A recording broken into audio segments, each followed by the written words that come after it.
Hello, magandang araw sa lahat.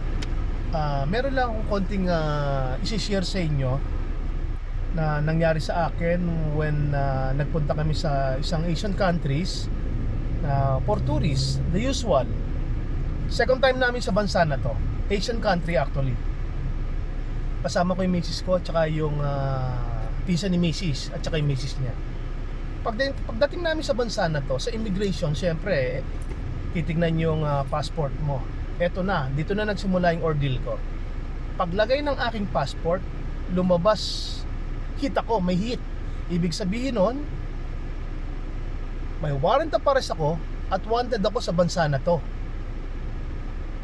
Paulit-ulit nilang tinatanong yung aking pangalan at saka birthday para sigurado. Siyempre, the usual, wala ka namang inisip na kaso, puro okay ng tama yung sinasabi ko. And then sabi nila, wait, at tatawag tayo ng immigration police. So dumating yung immigration police, in-escortan ako sa immigration office. Actually, posas ka agad kasi nga wanted ka. Yung mga kasama ko, naka-exit na sila.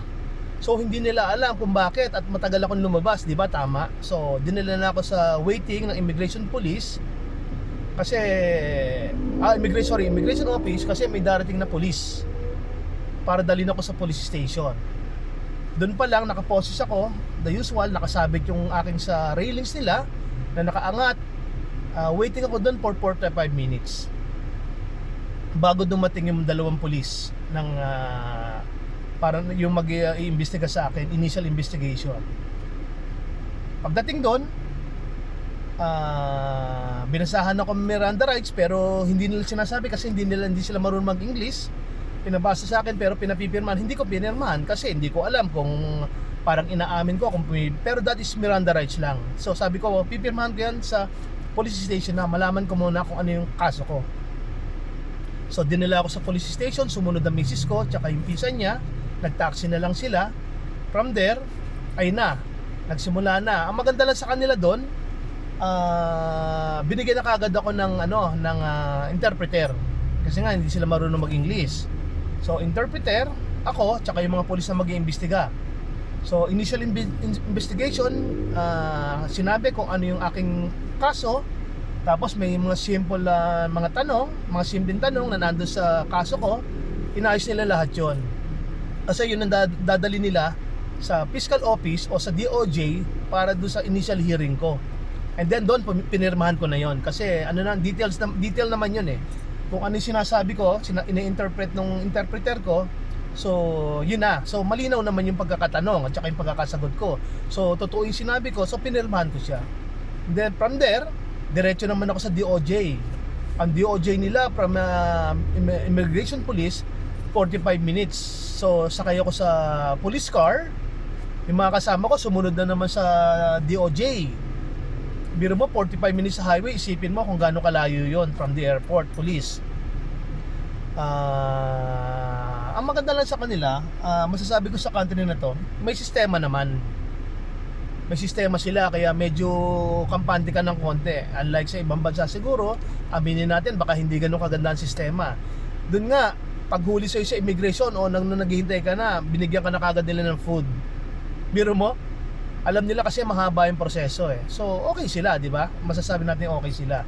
And then binyahin na ako from airport papunta ro sa DOJ nila. Sa DOJ nila, isang building yon ng DOJ office. So sa ilalim, sa underground, so siguro mga 3 palapag yon na paikot-ikot sa ilalim, andun na yung mga selda. Doon nila pinapasok yung mga maghihiring o yung mga time na yun ay may mga nahuli for hearing. Kasi kumbaga sasalang ka na sa piskalya. Yun nga sinasabi ko eh, maganda yung proseso nila. Dire-diretso yung process. Maghihintay ka lang kasi marami eh, nakapila kayo eh. So ang ordeal ko rito sa another 1 hour and 45 minutes na waiting dito sa DOJ bago ako isinalang. Isinalang ako para siyang nasa court talaga. Nasa harap mo yung hearing officer o yung piskal. Tapos nandun yung stenographer o yung nagtatype. Nasa kanan ko yung interpreter. Nasa kaliwa ko naman yung police. So with that, nag-hearing na. sinabi na sa akin kung anong kaso ko. Ang kaso ko is pharmaceutical law. Ibig sabihin about drugs. May mga binili kong drugs na illegal na walang prescription. So drugs na related. Pero before that, take aside nila yon kasi ganyan kakapal yun, no? Yung kaso, ang kapal. So bago nagsimulang entertain yung kaso na yon, tinanong ako ron sa bakit nagsimula yung kaso na yon. About sa cellphone. Bumili ko ng nung nagpunta raw ako sa bansa nila, bumili daw ba ako ng SIM card? Ang sabi ko, that is 6 years ago, sabi ko. Pero maybe yes, kasi pag pumupunta tayo sa ibang bansa, di ba ang the usual, kung hindi tayo nakaka-order ng data o SIM card or sa bansa natin, doon na tayo umo-order, doon na tayo bumibili kasi madali lang naman. Ipe-present mo lang naman yung passport, yung additional IDs sa mga telecom company na nasa loob ng airport or nasa labas na legit na store. Sabi ko, maaari, Your Honor, na bumili ako. So yun nga, so nung nagpunta kami dyan na 2018 ka ako eh. So sabi ko, baka possible na bumili ko. Pinakita ngayon yung isang dokumento na bumili ulit ako ng isang SIM na may dokumento, pinakita sa akin. Sabi ko, ikaw ba yan? Passport mo ba yan? ID mo ba yan? Yes, Your Honor. So pangalan mo yan. Yung nakasulat dyan. Tinignan ko ngayon. Yes, pangalan ko, Your Honor, pero hindi ko siya penmanship kasi ang lalaki, parang sinulat lang eh. Tapos yung signature, Your Honor, hindi ko siya pirma kasi ipinirma lang ng wego-wego eh. So hindi ko pirma. So naka 1 point na kagad ako doon na hindi akin yung dokumento na yon. And another thing, di binalik. Tapos kung hindi ikaw, sino to? Sabi nung piskal. Legitimate transaction to. Pero nung napansin ko yung date ng transaction na yun, that is April 23. Natandaan ko, beforehand, tinanong ko na yung mga kasama ko dahil nagme-message ako sa kanila eh, na may kaso ko, di ba? So sabi ko, reviewin nyo na kung kailan tayo nagpunta rito, anong date at saka anong hotel. Ayun, bingo ulit. Kasi dumating pala kami ron, April 15 to 21. Umalis na ako sa bansa nila ng 21. Yung bumili na SIM, yung may transaction is April 23. So doon pa lang nakabingo na ako ng pangalawa, which is hindi ako yun kasi wala na ako sa country nila nung mangyari yung transaction nung April 23. So yun, nung nalaman ng piskal yun, kinausap niya na yung nag-steno, siguro nagdikta na siya na ako ay hindi yun, na nagamit lang yung aking ID.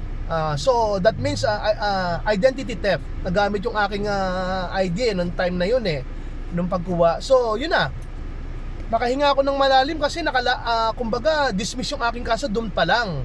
Tapos sinabi ko, Your Honor, okay na ako na makapag-tour dito sa country niyo. Oh yes, walang problema, makakapag-ikot ka na. Pero yung binigyan ako ng release paper nila na undergo na ako sa yun nga, doon sa pag-hearing ng case. Pero dapat mo dala palagi yan kasi during na magkaroon ng encounter sa police or yung pangalan mo naka-hit, kasi hindi naman kagad mawawala yung kaso ko doon, ipakita mo lang yan o wala ka ng kaso. So yun nga nangyari.